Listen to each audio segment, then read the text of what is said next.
Pertanyaan saya simpel. Kitab Injil yang disebut Al-Quran apa? Dari tadi belum terjawab, itu aja. Oke, saya jawab. Ya.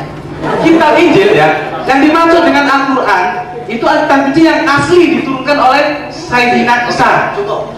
Yang asli yang kayak apa bentuknya? Yang asli itu sudah hilang, nggak jelas. Ini kan, iya poinnya kan kalau ini palsu, yang asli mana kan gitu. Nggak ada. Bapak tidak menangkap maksud saya. Maksud saya adalah, apakah kitab Injil yang disebut Al-Quran pernah ada? Pernah. Saya jawab. Buktinya apa? Loh, itu sudah berlalu. Buktinya apa? Buktinya. Loh, buktinya Belum menyatakan kok. Itu bukan bukti, Pak. Itu presaposisi Anda. Tuh.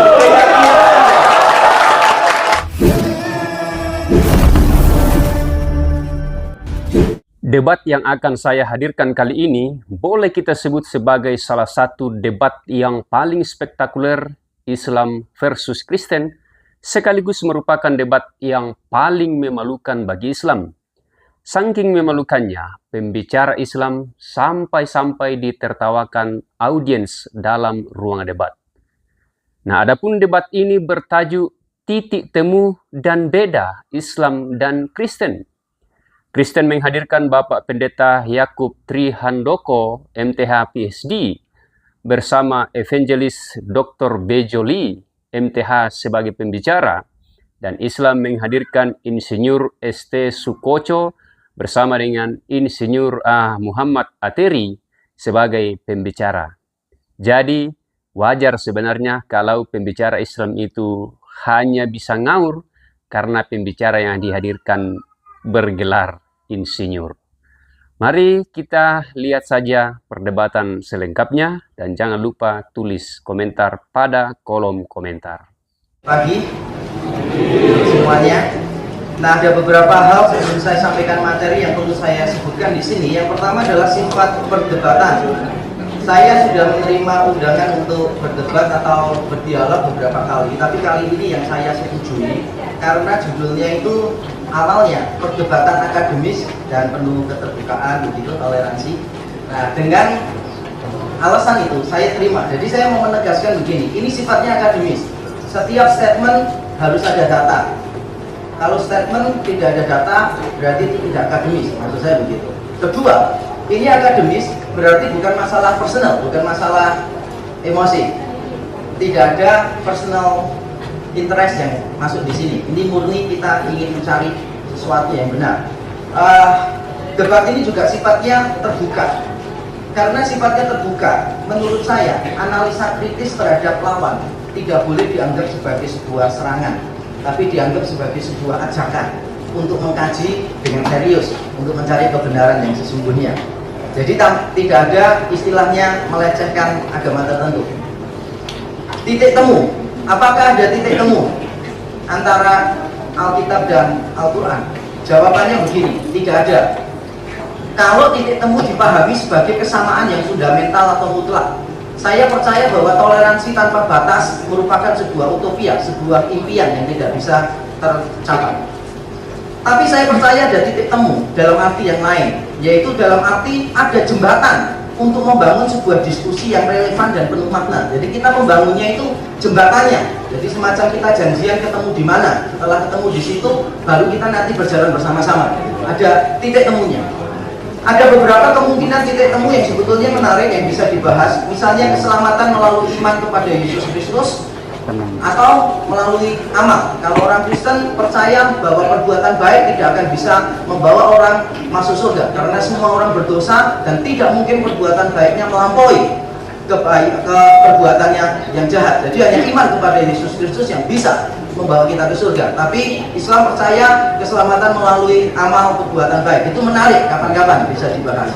Kemudian, apakah Taurat dan Injil pernah menubuatkan Muhammad? Ini menarik, karena menurut pandangan Islam, Taurat diteguhkan Injil, Injil diteguhkan Al-Quran. Kira-kira begitu konsepnya. Jadi menarik kalau membahas apakah ada rujukan tentang Muhammad di dalam Alkitab. Dan yang ketiga, kita bisa bahas apakah Yesus itu Allah atau manusia biasa. Ini juga bisa menjadi titik temu. Tapi sayangnya saya tidak mengambil itu.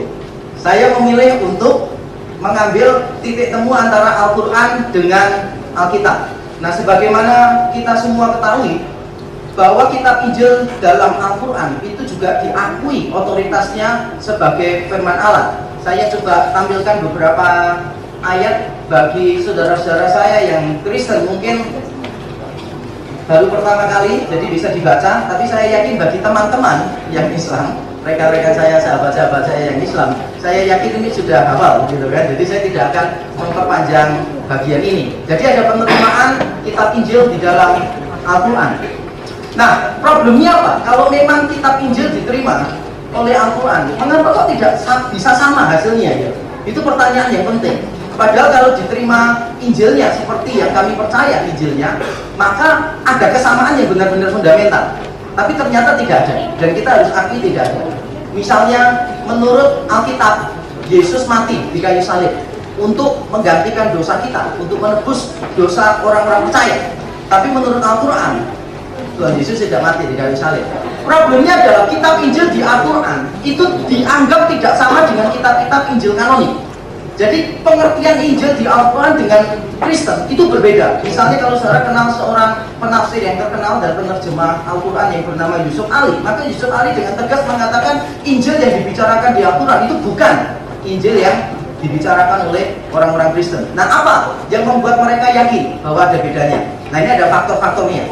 Pertama, secara cepat, karena saya yakin teman-teman dari pihak Islam, nanti Pak Baco dan Pak Aresi akan banyak membahas ini, jadi saya beri kesempatan mereka membahas. Saya cuma menyebutkan begini. Nomor satu, ada tujuan bahwa kitab Injil telah diubah-ubah, terutama setelah abad keempat, ketika Kaisar Konstantin menetapkan agama Kristen sebagai agama resmi. Katanya saat itu banyak pengubahan di dalam Injil. Yesus yang dulu tidak diakui sebagai Allah, bahkan Yesus tidak mengajarkan dirinya Allah, tiba-tiba ditambah setelah abad keempat bahwa dia itu Allah. Itu contohnya misalnya.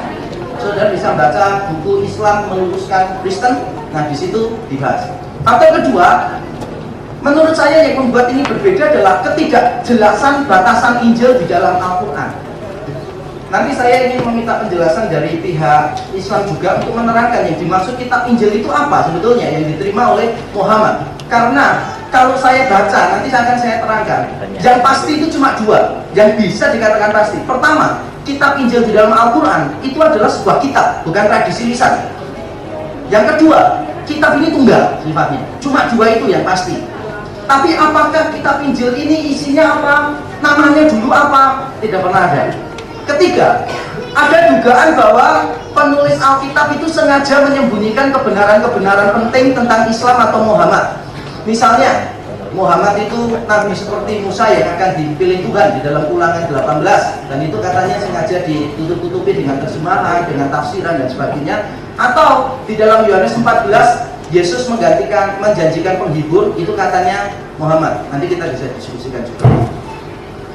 Nah, respon saya bagaimana? Kalau saya meresponi satu demi satu, maka ini akan menjadi seminar tunggal saya.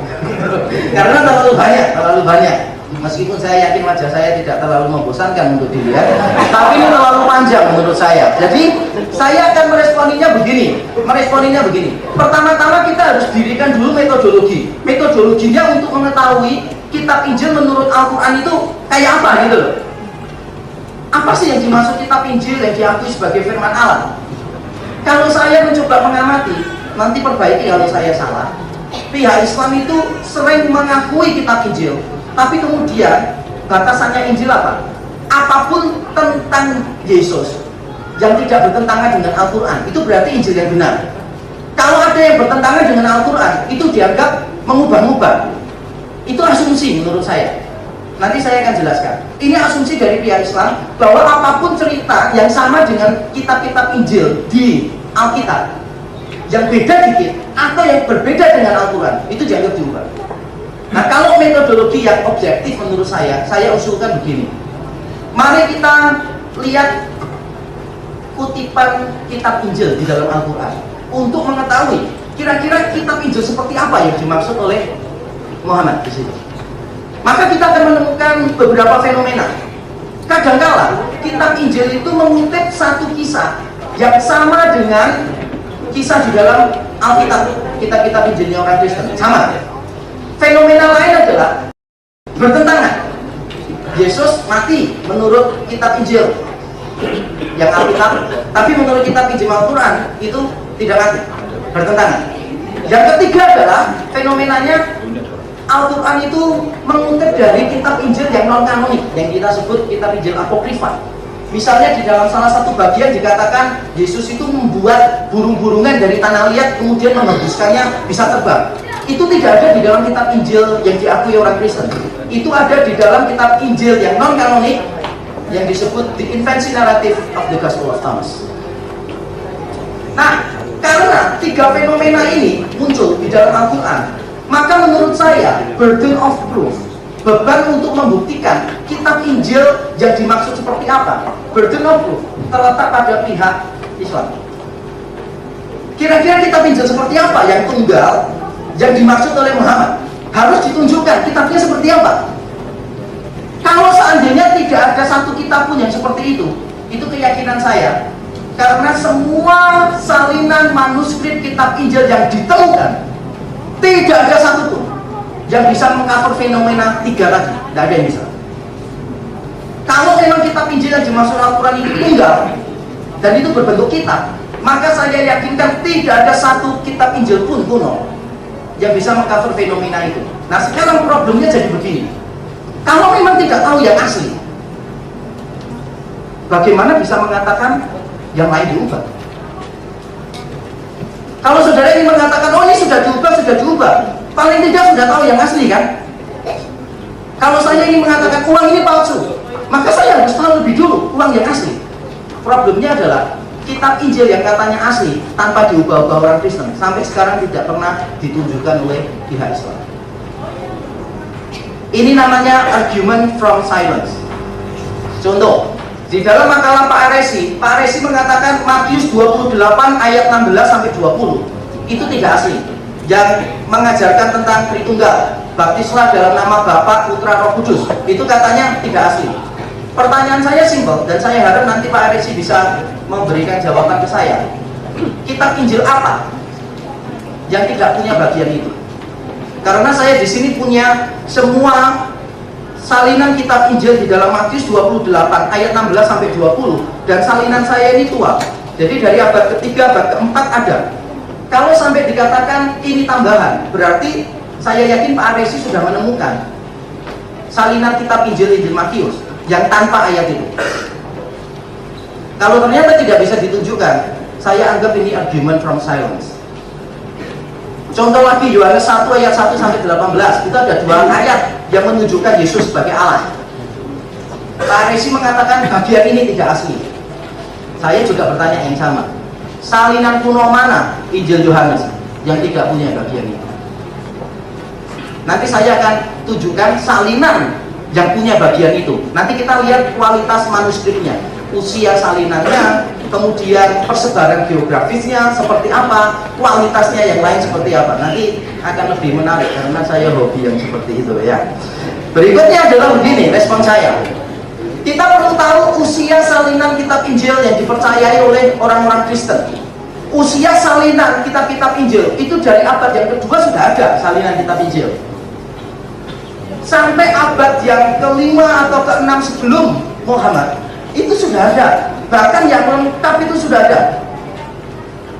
Yang fragmen malah awal abad kedua sudah ada. John Raleigh Papara itu ditulis salinannya, ditulis tahun 125. Tapi itu fragmen. Kalau mau tahu yang penuh itu sebelum Islam muncul.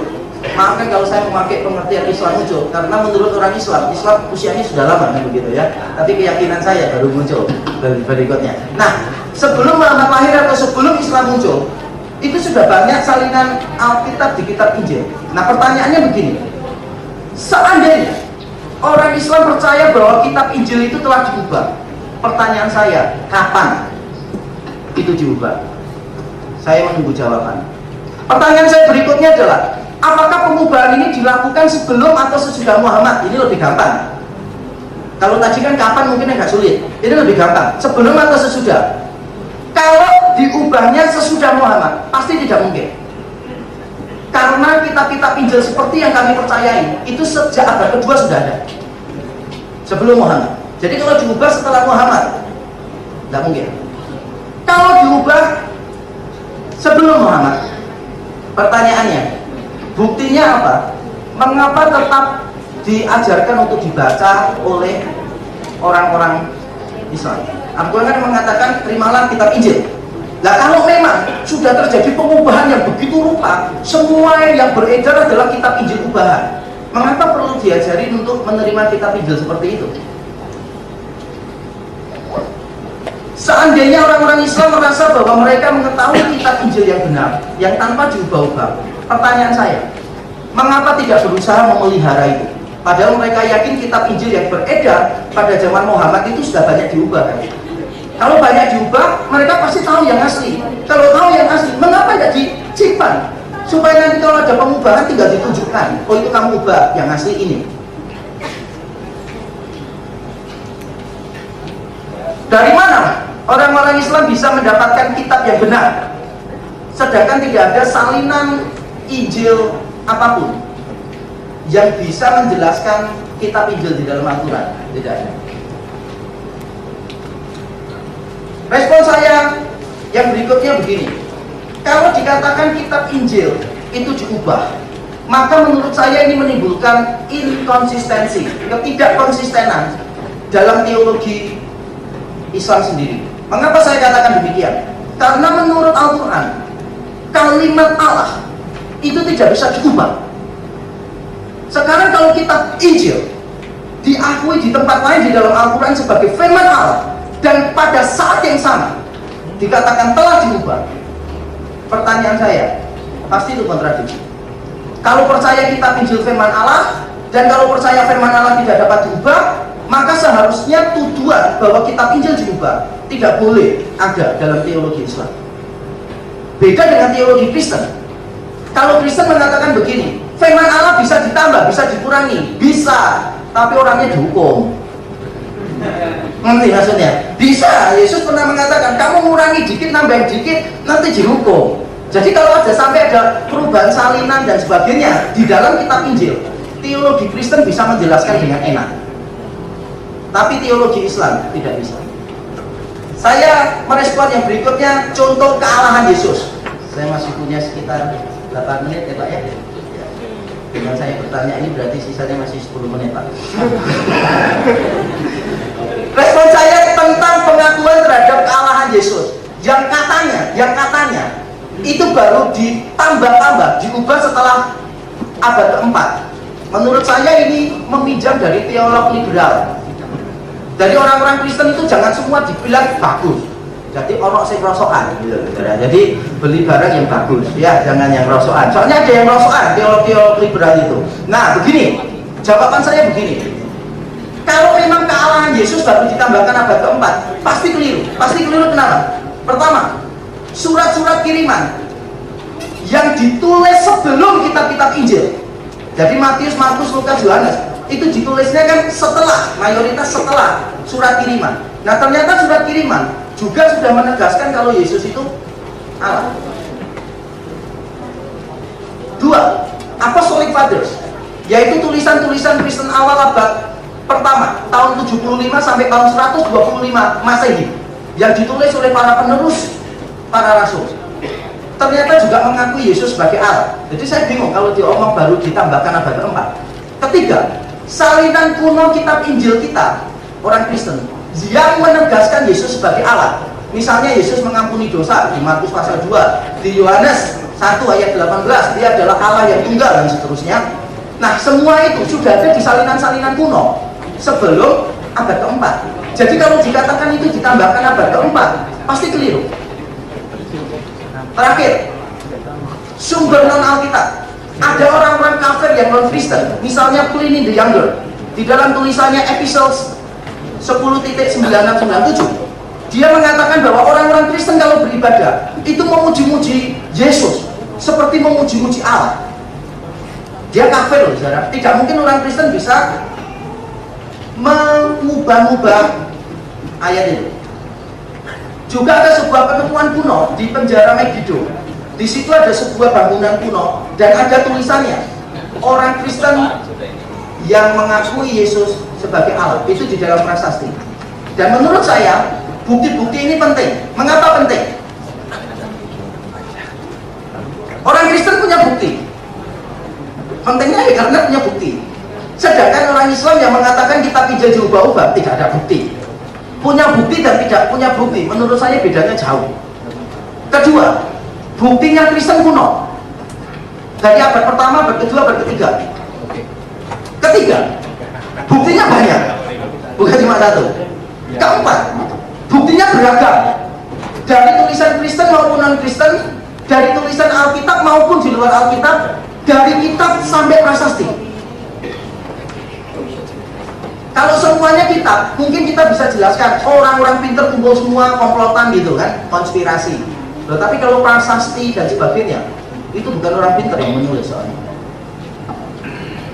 Nah, signifikansi doktrin ini penting. Kalau Yesus memang Allah sejak awal, dia menyatakan diri sebagai Allah, dan kita tidak menerima, maka ini pasti membawa konsekuensi kekal yang serius.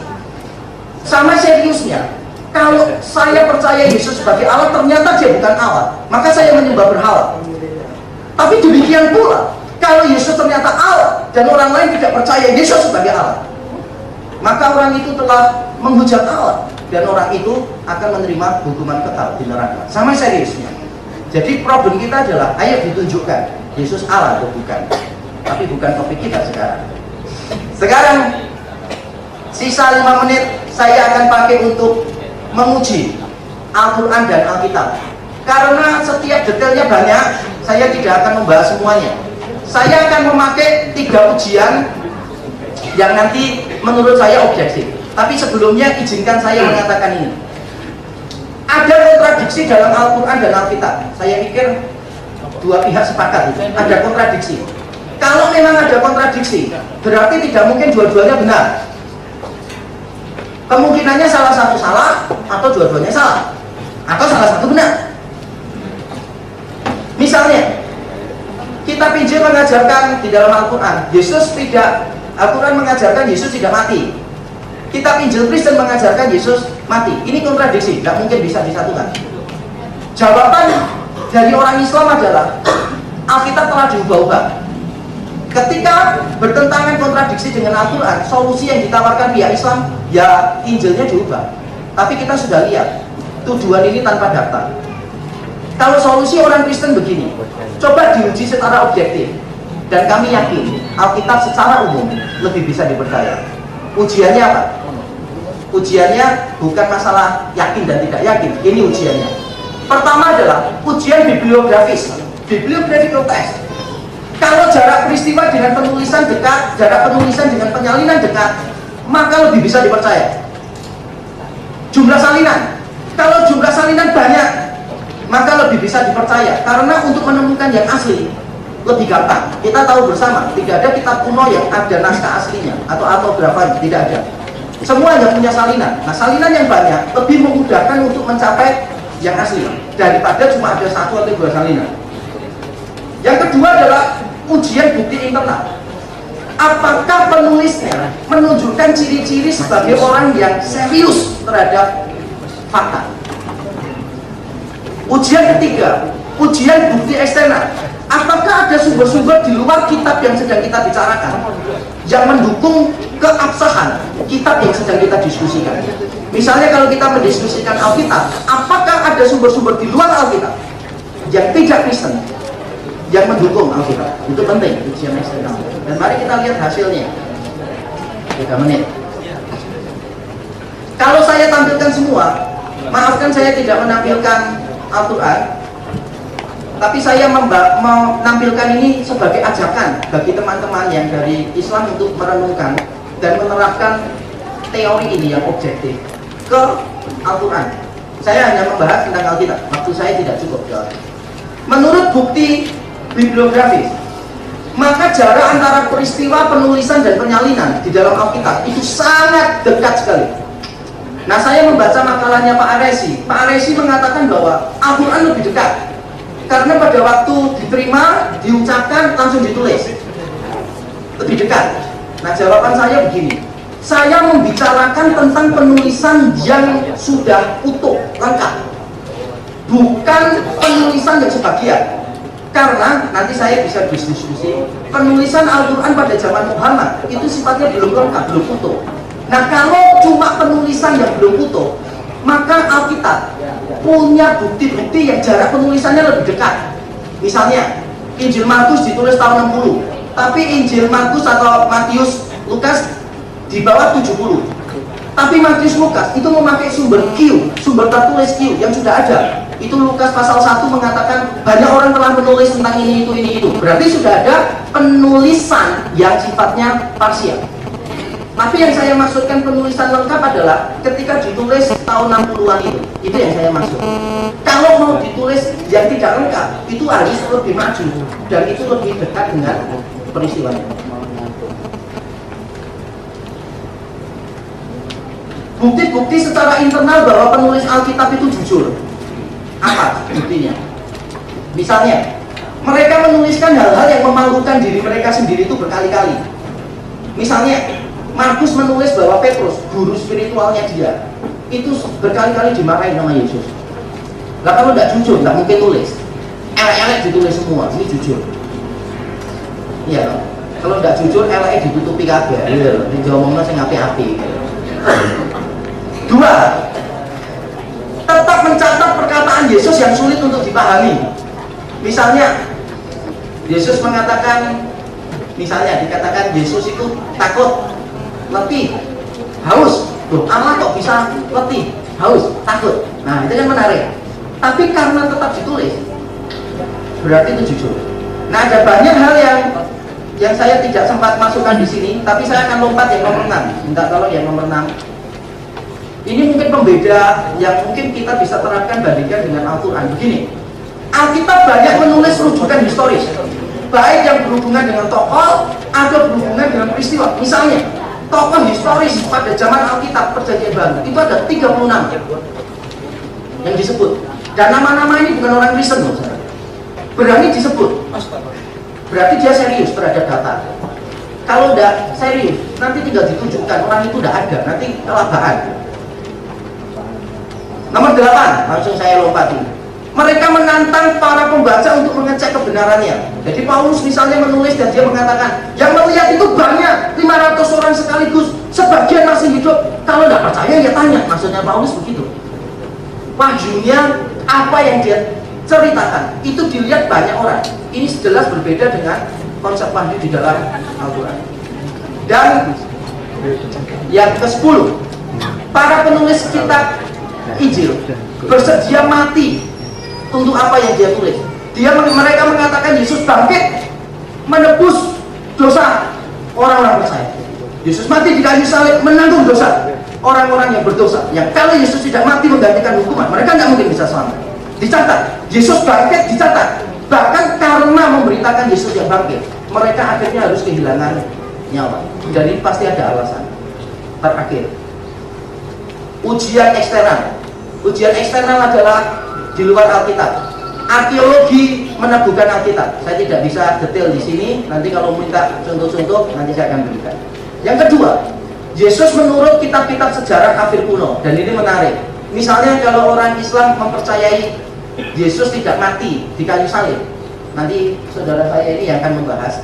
Maka saya akan menunjukkan banyak penulis kafir kuno yang mengatakan Yesus mati. Maka tugas pihak Islam untuk menjelaskan bagaimana orang-orang kafir kuno aja mengakui kok. Orang Yahudi yang menjadi musuh orang Kristen mengakui Yesus mati. Mengapa kok tiba-tiba tidak diakui? Alasannya apa? Sekian pemaparan dari saya. Tuhan memberkati.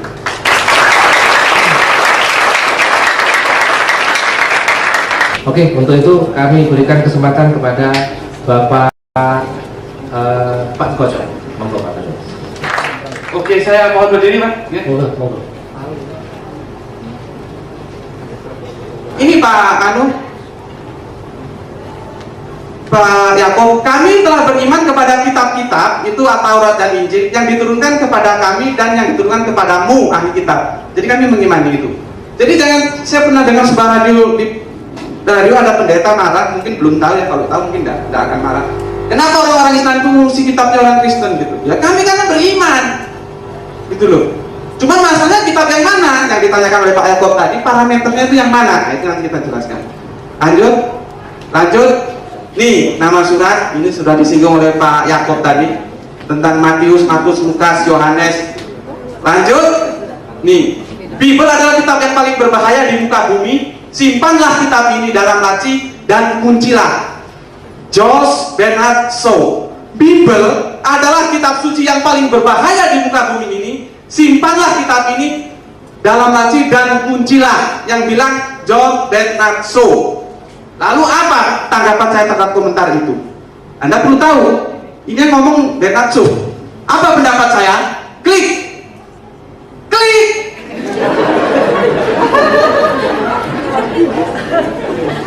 Sayang merah tulisannya. Ini adalah karakter yang jauh dari sikap ilmiah dan jangan ditiru. Tepuk tangan untuk Anda yang Nasrani dan Kristen. Tepuk tangan. Saya tidak setuju. Paham ya? Diulangi, balik lagi. Balik lagi. Balik, terus. Terus. Makanya Mas, lain kali kalau undang saya kasih ya. Ini saya repot gitu. Terus. Nah, saya kan balik. Oh. Yang pertama saya bilang. Jadi gini, Mas Yakob, Mas Bejo, kalau pada tataran tertentu nanti saya bisa buktikan Al-Quran 100% firman Allah dan Bible tidak 100%.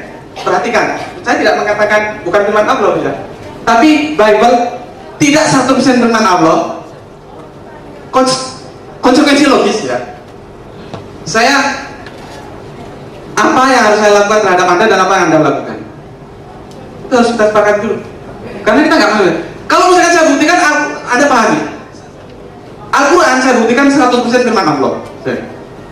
Bible bukan 100% firman Allah. Sebagai orang konsekuensi logis, sebagai orang yang intelektual, seharusnya kedua narasumber kita sahadatkan di sini. Iya kan? Konsekuensi logis juga. Seandainya sahabat saya yang dua ini bisa membuktikan bahwa Al-Quran itu tidak 100% firman Allah dan Bible itu 100% firman Allah, saya dibaptis. Ini tantangan untuk saya. Setuju nggak? Ini tantangan gitu. Jadi sebuah kesungguhan gitu loh. Untuk apa? Terus kita berdialog untuk apa? Pulang leyeh-leyeh untuk apa? Gitu loh. Kan kita pulang bisa ada perenungan. Apa yang benar itu ya? Nah, itu yang kita ikuti. Kalau cuma berdialog kan ya untuk apa? Kitab berikutnya terhadap kitab-kitab terdahulu mendorong kita melakukan uji kesahihan. Jadi informasi Al-Quran terhadap Taurat, Zabur dan Injil itu mendorong kita untuk mengadakan suatu uji kesahihan. Kenapa? Karena informasi Al-Quran sudah kita jamin 100% garansi, itu 100% firman Allah.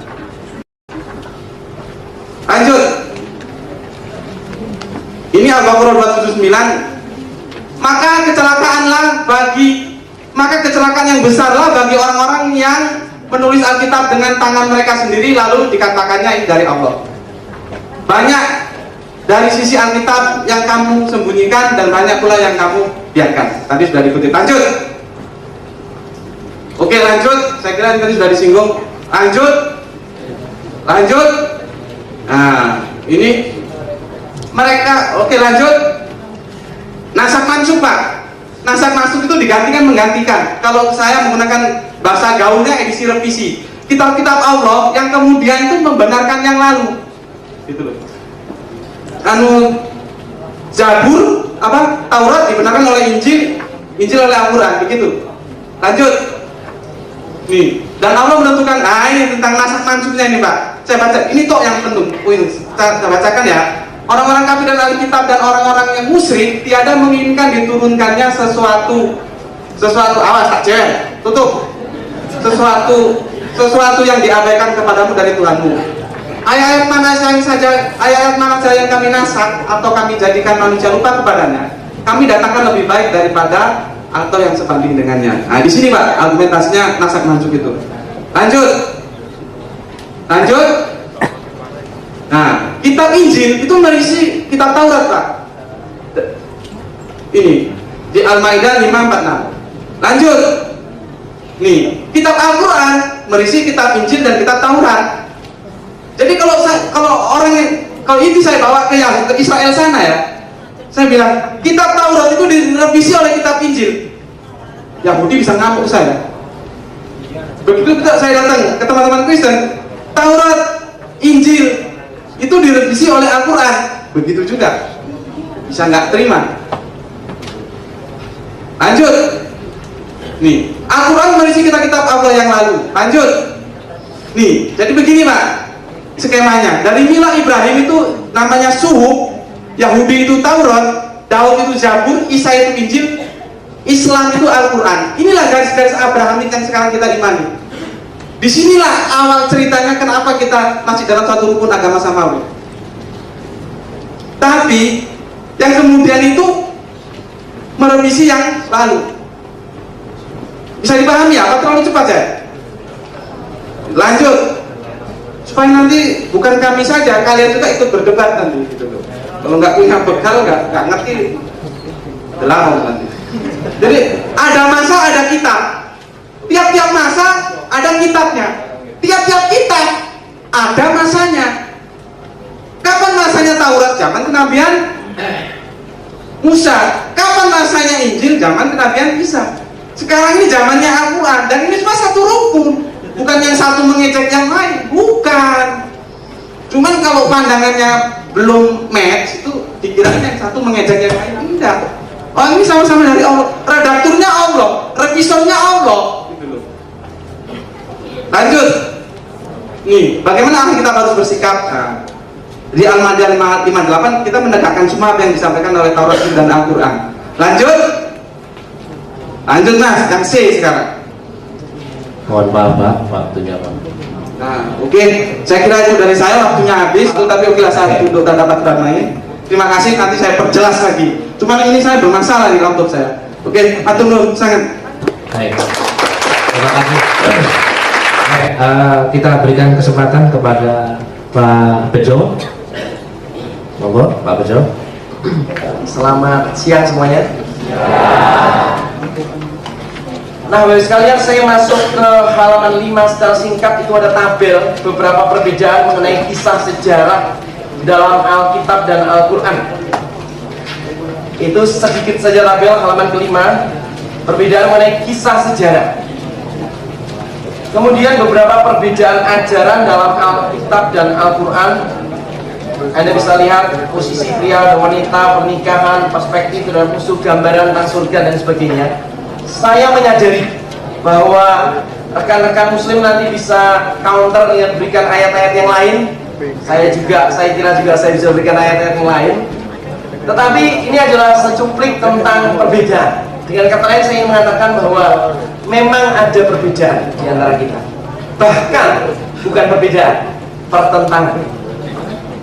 Nah, tetapi di halaman ke-6 saya masuk ke titik temu yang dalam tanda kurung tidak mengejutkan. Bagi saya tidak terlalu mengejutkan, bagi beberapa rekan mengejutkan. Silakan dipersepsi sendiri. Misalnya, kalau Anda lihat di halaman ke-6 saya bicara tentang pengakuan terhadap keesaan Allah dan penolakan terhadap ilah-ilah. Itu baik di dalam Al-Quran maupun Alkitab ada. Kepercayaan terhadap malaikat, terhadap kitab-kitab Taurat, Zabur, dan Injil itu dipercaya oleh Al-Quran. Kepercayaan terhadap nabi-nabi, mayoritas dari 25 nabi yang disebut dalam Al-Quran adalah nabi-nabi dalam Alkitab. Ini menarik. Walaupun ada juga nabi lain yang tidak disebut dalam Alkitab. Keyakinan akhir zaman, surga dan neraka, saya kira ada beberapa tanda petik persamaan konsep. Kenapa saya harus kasih tanda petik? Karena kalau ditelusuri lebih dalam berbeda juga akhirnya. Kemudian ada beberapa titik temu berkaitan dengan Isa Al-Masih. Karena Al-Quran juga menyatakan bahwa Isa Al-Masih itu lahir dari perawan. Isa dapat melakukan mujizat, walaupun tadi sudah disinggung oleh Pak Yakub. Ternyata salah satu mujizat yang digambarkan di dalam Al-Quran itu berasal dari Injil yang tidak kanonik, alias Injil yang tidak sah. Menarik sekali bahwa Muhammad hidup pada abad ke-6 dan ke-7, dan Alkitab Perjanjian Baru sudah ditulis di abad yang pertama, dan Injil-Injil yang palsu yang beredar itu juga banyak di abad pertama, kedua khususnya, dan sampai keempat. Kami terus terang harus menduga bahwa Al-Quran mendapatkan informasi yang salah dari Injil-Injil palsu itu, sehingga ada kemiripan mujizat dalam kisah tadi dikatakan oleh Pak Yakub, Injil Thomas, lengkapnya Pak Yakub lebih tahu, dan kemudian dengan Al-Quran tentang meniup tanah liat yang dibuat seperti burung dan kemudian bisa terbang itu. Menarik sekali bahwa ada beberapa persamaan. Kemudian kebenaran ajaran Isa.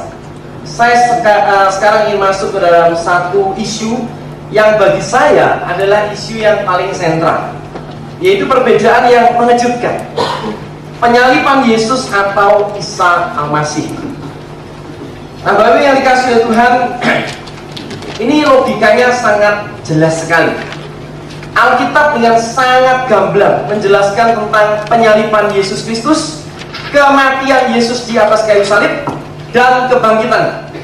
Tetapi Al-Quran dengan sangat tidak jelas menurut saya menunjukkan bahwa ada keraguan-keraguan di antara orang Yahudi tentang siapa yang disalib. Tapi sangat jelas bahwa menurut Al-Quran Yesus pokoknya tidak mati disalib. Itu yang jelas. Yang tidak jelas menurut Al-Quran adalah kalau begitu siapa yang mati disalib atau bagaimana ini? Ada banyak teori. Nah, mari kita memulai dengan halaman ke-6 itu. Saya menulis di penolakan Islam paling bawah atas fakta kematian Yesus di kayu salib. Hampir seluruh muslim di seluruh dunia tidak percaya bahwa Yesus Kristus atau Isa Al-Masih. Saya yakinkan bahwa kita sedang membicarakan figur yang sama. Jadi kalau Al-Quran berbicara tentang Isa Al-Masih, Alkitab bicara tentang Yesus Kristus, itu sedang mengacu atau merujuk pada figur orang yang sama, walaupun ada konsep yang berbeda. Ya, saya kira itu sudah diakui pasti oleh pihak muslim juga. Nah, yang menarik adalah bahwa di dalam Al-Quran surat 4, 157, 158, saya kira pihak muslim pasti sangat familiar. Tapi saya harus mengakui bahwa dari rekan-rekan Kristen mungkin tidak terlalu familiar, tidak terlalu biasa mendengarkan ayat-ayat seperti ini. Maka saya ingin membacakan, ya. Dikatakan demikian, sesungguhnya kami telah membunuh Al-Masih, Isa putra Maryam, utusan Allah. Orang Yahudi mengatakan demikian, padahal mereka tidak membunuhnya dan tidak menyalibnya.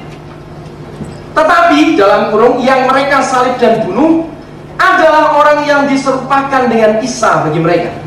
Sesungguhnya orang-orang yang berselisih paham tentang dalam tanda kurung pembunuhan dan penyaliban Isa benar-benar dalam keraguan tentang siapa yang dibunuh itu. Kecuali hanya mengikuti persangkaan belakang, mereka tidak pula yakin bahwa yang mereka bunuh adalah Isa. Tetapi sebenarnya Allah telah mengangkat Isa itu kepadanya, dan Allah itu adalah maha besar dan maha bijaksana. Ada beberapa statement yang menarik di sini. Statement yang menarik adalah bahwa orang Yahudi mengklaim sudah membunuh Isa, menyalib Isa, tapi menurut komentar Al-Quran tidak. Ada orang yang diserupakan dengan Isa bagi mereka. Ada orang yang diserupakan. Dan kemudian ditegaskan Allah telah mengangkat Isa kepadanya. Jadi menurut teori ini, perkecualian terlalu sedikit. Misalnya teolog muslim Mahmud Ayub, itu adalah teolog muslim yang percaya Yesus mati disalib. Tapi perkecualian terlalu sedikit. Hampir seluruh muslim di seluruh dunia percaya Yesus Isa masih tidak mati di atas kayu salib. Nah, kalau memang tidak mati, bagaimana? Siapakah orang yang diserupakan dengan Isa? Maka salah satu teori yang berkembang itu, kalau Anda baca tulisan saya di halaman yang ke-7, itu semua kutipan-kutipan dari buku apa sudah saya tulis di situ, sehingga tidak perlu saya sebut. Maka salah satu teori yang populer adalah bahwa yang disalibkan itu adalah Yudas Iskariot. Jadi tampaknya Yudas Iskariot inilah yang kemudian dirubah menjadi serupa dengan Isa. Sebenarnya kurang jelas bagi saya apa yang dirubah. Wajahnya, sehingga orang yang salah tangkap dipikir ini adalah Isa. Kira-kira begitulah penafsirannya. Sehingga kemudian Isa ini menyelinap, tersembunyi, Yudaslah yang kemudian ditangkap dan disalibkan. Ini teori Muslim yang populer sekali saya kira ini ya. Kemudian ada teori lain, Simon dari Kirene, pengganti Isa. Ya, ini menarik sekali kemudian karena dipercaya Isa kemudian diangkat Tuhan ke langit. Kemudian selain pandangan itu ada lagi pandangan-pandangan lain tentang siapa yang menggantikan Yesus atau Isa, macam-macam. Kemudian teori yang kedua, jadi teori yang pertama tadi adalah Isa masih tidak mati disalib dan penggantinya adalah Yudas atau Simon dari Kirene atau siapapun. Teori kedua adalah, ini tren juga, orang Islam sering bangga dengan Ahmed Didat. Tidak semua orang Islam tentunya. Bukunya The Choice yang cukup tebal itu laris manis gitu ya, dijadikan combat kitnya, menarik katanya, pakar kristologi. Saya baca itu sungguh menarik sekali. Dan dia mendefinisikan bahwa sebenarnya Yesus itu atau Isa itu betul-betul sudah naik ke atas salib, tapi tidak mati di atas kayu salib. Tidak mati, hanya pingsan saja ya. Tidak mati di atas kayu salib. Dan oleh karena itu sebenarnya ini menarik karena sebenarnya ini agak sedikit bertentangan menurut saya dengan ayatnya tadi, surat 4, 157, 158 yang mengatakan bahwa ada orang yang diserupakan. Tapi Ahmed Didat mengatakan bahwa yang diserupakan ya Yesus itu diserupakan seolah-olah mati ya. Nah ini adalah teori yang menarik. Kemudian saudara, teori ini biasanya digabung-gabung dengan teori bahwa Yesus kemudian akhirnya pingsan, kemudian selamat, masuk ke dalam gua, ada oksigen di situ karena gua ya toh, dan kemudian hidup. Kemudian keluar dari gua itu, menemui murid-muridnya selama 40 hari. Jadi penampakannya itu penampakan karena selamat. Lalu kemudian berpisah dengan murid-muridnya. Hasbullah Bakri misalnya mengutip pandangan ulama-ulama Ahmadiyah yang menyatakan bahwa Isa berdiam di Kashmir, meninggal di sana pada umur yang tua sebagai orang yang terkenal saleh ya. Jadi ini dua teori tentang penyaliban Yesus. Sementara Alkitab menegaskan betul-betul Yesus mati, Al-Quran mengatakan ada orang yang diserupakan dan kemudian Yesus diangkat. Dan ini pun masih pecah lagi menjadi teori lagi. Ada orang yang diserupakan, misalnya Yudas atau Simon dari Kirene, atau teori Ahmed Didat dan kawan-kawannya, Yesus pingsan saja dan kemudian selamat. Saya kepengen tahu nanti bapak-bapak pegang teori yang mana. Saya kepengen mendengarkan itu dan nanti kita akan berdiskusi tentang itu. Kemudian sekarang giliran saya untuk memberikan kritik terhadap dua teori ini. Kenapa saya harus katakan saya ingin memberikan kritik? Karena ini betul-betul sebuah isu yang sentral. Ini hukum non-kontradiksi terlibat. Jelas sekali, kalau Al-Quran benar, Alkitab salah. Dan betul sekali Pak, kalau Alkitab salah saya harus pindah agama. Kalian? Iya, pasti. Nah, tetapi sebaliknya, kalau Alkitab benar di dalam isu ini, maka pasti Al-Quran salah. Dan kalau Al-Quran salah di dalam fakta ini, fakta sentral ini salah, maka kalau ini salah, maka saya nggak bisa percaya juga seluruh isinya yang lainnya. Jadi ini penting sekali. Oleh karena itu izinkan saya sekarang berargumentasi dari sudut pandang Kristen bagaimana menunjukkan fakta kematian Yesus. Yang pertama, saudara, saya cukup heran kenapa Al-Quran bilang bahwa orang Yahudi itu berada dalam keraguan-raguan siapa yang mereka bunuh. Saya baca di seluruh Alkitab, tidak ada satupun yang ragu bahwa yang mati adalah Yesus. Tidak ada yang ragu sama sekali.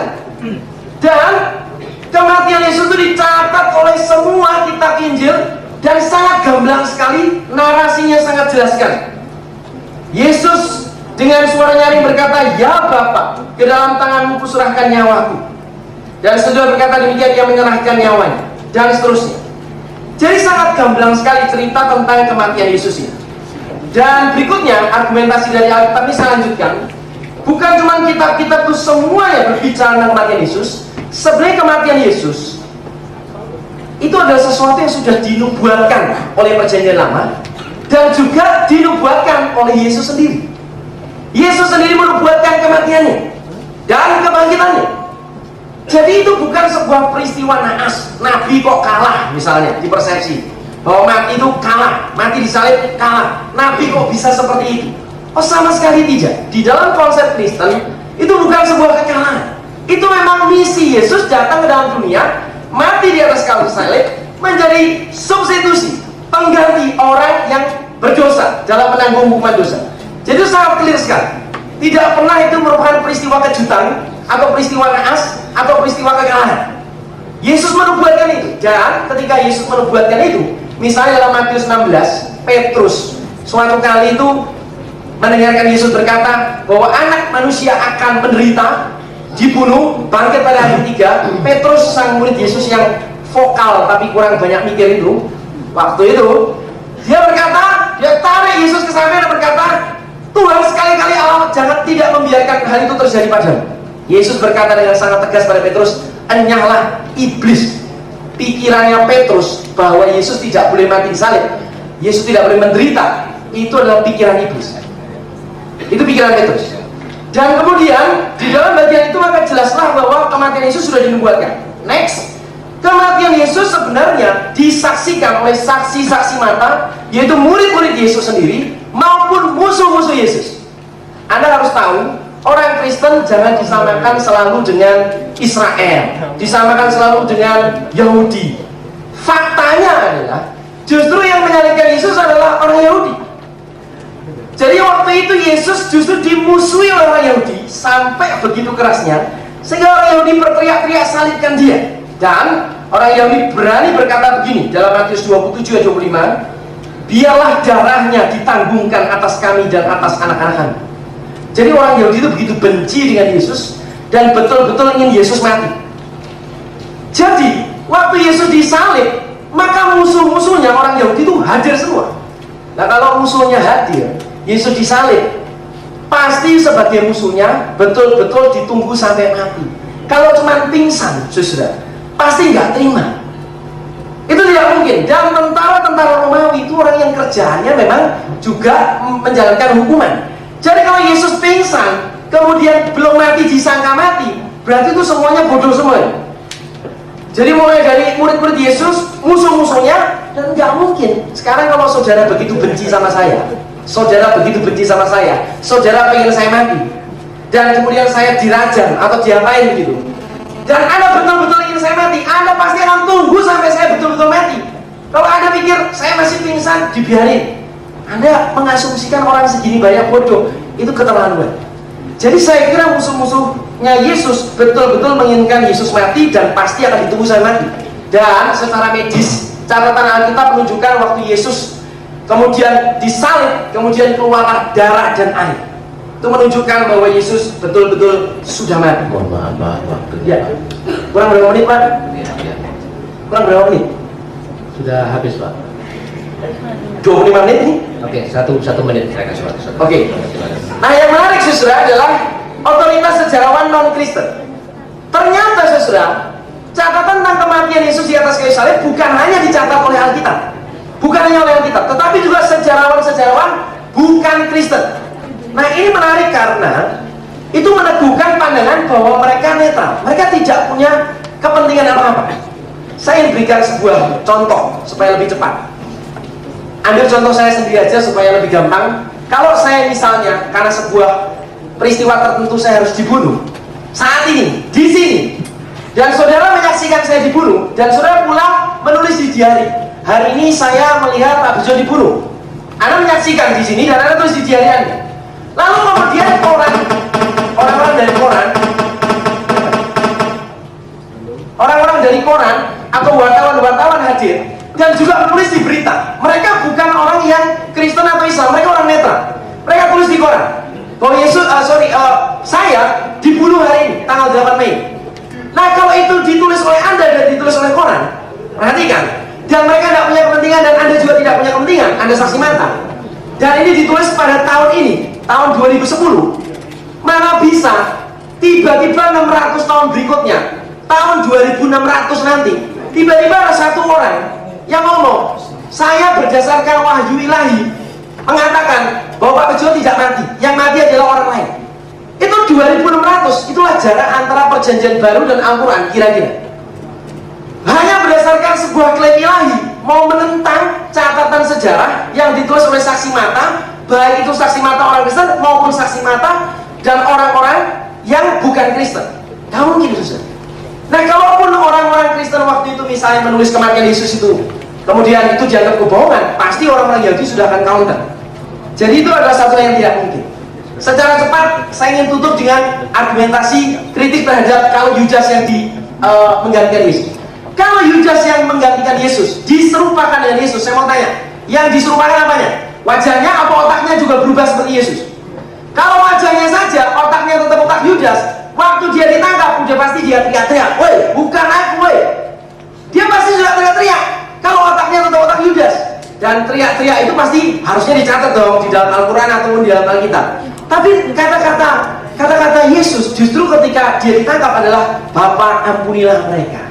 Sudah selesai. Selesai apa nih kalau Yudas yang ditangkap? Dan kalau Yudas yang mati, saya mau tanya, kalau memang Yudas yang dirubah wajahnya dan otaknya juga dia pikir dia Yesus, dia disalibkan, justru ini adalah penganiayaan. Ngapain Allah itu repot-repot mau mengangkat Isa aja kalau harus saja orang? Oke, Yudas jahat, dia perlu kasih ganjaran. Tapi dengan demikian berarti apa? Menipu orang banyak. Berarti Allah dengan sengaja mendesain sebuah peristiwa supaya orang banyak tertipu bahwa Yesus yang disalib padahal bukan. Nah, kalau begitu, kalau orang Kristen kemudian tertipu, berarti itu kerjaan Allah juga. Karena Allah sendiri yang membuatnya begitu. Nah, ini tidak logis bagi kami dan bagi saya pribadi. Tidak logis sama sekali. Nah, saudara yang dikasih Tuhan, kalau itu Yesus mati, teori kedua, Yesus pingsan saja, lalu kemudian Yesus kemudian selamat, pergilah kemana dan lain sebagainya, menurut teori Ahmadiyah dan Ahmadiyah atau yang lain-lain, saudara. Itu lebih tidak masuk akal lagi menurut saya. Kenapa? Menurut Islam, Isa adalah nabi yang baik, nabi yang juga dipuja, baik, positif. Nada-nada Al-Quran tentang Isa. Lah, kalau Isa itu nabi yang baik, saudara, kemudian dia selamat, lalu murid-murid itu memberitakan kebohongan bahwa Yesus itu mati, kebohongan bahwa Yesus itu bangkit. Dia sebagai nabi harusnya bisa dong menghentikan. Masa dibiarkan saja? Dihentikan dong. Masa nabi tidak punya power untuk menghentikan berita itu? Yang kedua, kalau murid-muridnya itu tahu Yesus itu selamat, murid-muridnya tahu, tetapi kemudian murid-muridnya sengaja cerita Yesus itu mati dan bangkit, berarti murid-murid memberitakan kebohongan, tapi dia sendiri juga tahu itu bohong. Dia tahu itu bohong, dia beritakan kebohongan, dan konyolnya dia tahu itu bohong, dia beritakan kebohongan sampai rela mati demi kebohongan. Karena para murid-murid Yesus, saudara, itu adalah orang-orang yang sampai rela mati martir dalam pemberitaan Injil. Mana mungkin orang dia tahu bohong, dia beritakan kebohongan, dia rela mati untuk kebohongan yang dia tahu. Apalagi kalau menurut teorinya Da Vinci dan lain-lain, Yesus kawin dan lain sebagainya. Lah, kok enak Yesusnya kawin enak-enak kemudian muridnya martir? Tidak masuk akal sama sekali, tidak lalar sama sekali, tidak logis.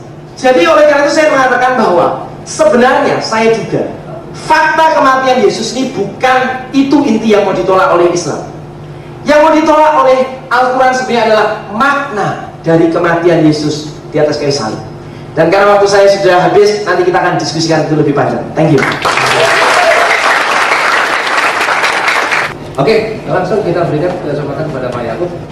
Pertanyaan saya simpel. Kitab Injil yang disebut Al-Quran apa? Dari tadi belum terjawab, itu aja. Oke, saya jawab. Ya. Kitab Injil. Enggak, kitab Injil. Jangan tanya, Pak, saya jawab. Ya, Ya, oke. Ini kitab Injil ya, yang dimaksud dengan Al-Quran itu kitab Injil yang asli diturunkan oleh Sayyidina Isa. Cukup. Yang asli yang kayak apa bentuknya? Yang asli itu sudah hilang, nggak jelas. Sebentar, Pak, sebentar. Mas, bukakan problematika ayat. Jadi gini, Anda kan logika yang Anda bangun, kalau saya bisa menunjukkan yang palsu, saya harus menunjukkan yang asli, kan begitu? Iya kan? Logikanya kan begitu. Iya, benar. Nah, bagi saya untuk menunjukkan yang asli, yang palsu, itu kita ngawat tuh bisa menyelesaikan ini ayat atau bukan sih? Kalau disampaikan oleh Pak Aresi tadi tentang kejadian bumi, itu jelas bukan ayat. Nanti kami akan tanggapi itu, Pak. Lah iya, makanya saya juga tanggapi. Kan maunya dia. Maaf, astagfirullah. Saya harus menghormati Anda. Saya salah kalau tidak menghormati Anda. Astagfirullah. Menurut Pak Yakob, logika berpikir ya. Sebetulnya kalau saya lihat yang tinggi filsafatnya ini Pak Bejo, justru Pak yang bermain filsafat, nggak masalah saya layani. Ini kan, iya poinnya kan kalau ini palsu, yang asli mana kan gitu. Enggak, Bapak tidak menangkap maksud saya. Maksud saya adalah, apakah kitab Injil yang disebut Al-Quran pernah ada? Pernah. Saya jawab. Buktinya apa? Loh, itu sudah berlalu. Buktinya apa? Buktinya. Buktinya Al-Quran menyatakan kok. Itu bukan bukti, Pak. Itu presaposisi Anda. Itu keyakinan, bukan bukti. Begini Pak. Halo. Begini. Mohon maaf Pak, saya begini. Saya tadi ingin menyampaikan ada beberapa aturan yang harus kita taati. Jadi sekali lagi peserta, tolong ini kita diskusi alam ilmiah, terus kemudian tidak ada sentimen dan lain sebagainya. Biarkan mereka berdiskusi dan kita sebagai penonton atau pendengar kita simak saja tanpa memberikan reaksi apapun, baik tepuk tangan, suara dan lain sebagainya. Bisa sepakat ya? Tapi itu untuk menunjukkan kalau kita menghargai pendapat dari narasumber kita. Bisa disepakati? Oke? Baik, sekali lagi saya tekankan kepada peserta, mohon menjaga ketertiban dan kesantunan sehingga nilai yang kita junjung tinggi tadi soal penghargaan kepada perbedaan tetap kita junjung tinggi dengan mendengarkan tanpa memberikan reaksi apapun ya, baik tepuk tangan, suara dan lain sebagainya. Itu satu. Ya, baik. Jadi begini Pak, biar biar tidak saling saut menyaut sehingga timbul debat. Bagaimana kalau pertanyaan ya, kemudian dikemas sedemikian rupa, kemudian dijawab dengan dengan ringkas dan mohon maaf kalau bisa karena ini debat ya, debat ilmiah, mohon ya kita junjung nilai-nilai debat yang ilmiah sehingga tetap kita menghargai perbedaan itu. Saya kira begitu Pak. Bisa ya? Oke, jadi penonton mohon maaf karena selalu diskusi. Jadi mohon maaf peserta, kita bisa sepakati itu satu nilai ya. Jadi sekali lagi kita tidak sedang menghujat atau menistakan agama apapun, tidak. Kita mencari kebenaran ilmiah dan kita harus gunakan nalar kita yang rasional ya. Saya kira itu. Baik, monggo dilanjutkan. Jadi silakan disampaikan, ditanya, dijawab. Kalau memang itu perbedaan ya sudah kita selesai Pak. Jadi tidak usah mungkin itu perbedaan kita. Kalau sudah perbedaan terus kita tidak mungkin kompromi Pak. Karena ini soal keyakinan. Saya kira seperti itu. Jadi ada hal-hal yang yang bisa kita bertemu bersama, ada hal mungkin yang tidak bisa bersama-sama dan sudah selesai. Nanti kita kalau bahasanya Pak RSI tadi disampaikan lakum dinukum waliyadin, kira-kira begitu ya. Jadi kita tidak usah mendetail kemudian berdebat seperti debatnya di TV One. Saya kira tidak. Ini yang didebatkan ini adalah hal-hal keyakinan, hal-hal yang sudah kita yakini bertahun-tahun, yang ada hal yang rasional dan ada hal yang tidak rasional. Saya kira itu. Jadi perdebatan ini tidak seperti di debatnya wakil rakyat TV One, tidak. Baik, bisa sepakati ya. Baik, kalau memang kita tidak ada titik temu, berarti kita anggap selesai. Bisa dianggap begitu? Karena mungkin kita ya berpisah di sini, tapi kita tetap bersatu di bawah Garuda Pancasila dan merah putih. Kalau memang itu saya kira poin itu sudah tidak ketemu, katakanlah begitu.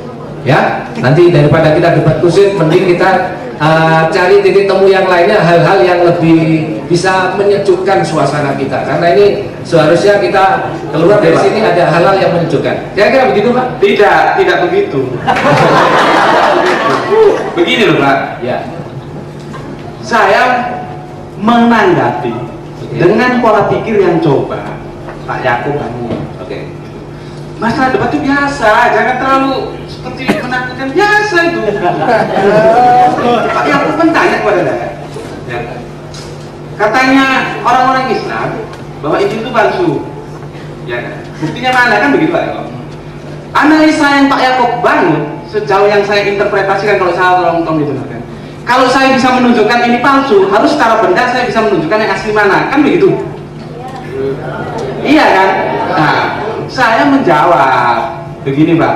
Pertama harus didengar. Ketika Rasulullah ditanya kepada sahabat, ya Rasulullah, bagaimana kami mensikapi Al-Quran? Alkitab. Jawab Rasulullah apa? Jangan kamu tolak semua dan jangan kamu terima semua. Harus ada uji kesahihan. Makanya ini nanti direkam ini setel kata-kata saya. Saya tidak pernah mengatakan ini bukan firman Allah. Tapi saya katakan ini tidak 100% firman Allah. Itu loh. Nah, saya akan menanggapi Pak Yakob untuk mengatakan bukti asli tidak. Saya tidak harus menunjukkan yang asli, kan kita punya rasio. Jadi parameternya Al-Quran dan rasio. Gitu loh Pak. Bukan saya nggak menyimpang mana bukan. Berkembang. Kenapa saya menggunakan parameter Al-Quran? Karena sudah saya 100%. Ini yang ngomong Allah, nggak mungkin keliru. Itu loh.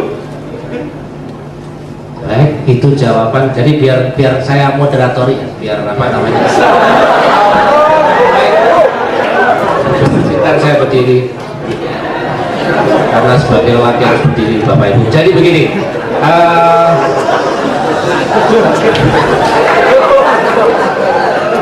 Ya, baik. Argumen dari Pak Sukojo tadi berdasarkan rasio, karena rasio sudah bisa mengukur ini firman atau tidak. Sementara Pak Kojo inginnya harus ada bukti konkret faktanya. Kira-kira begitu Pak ya.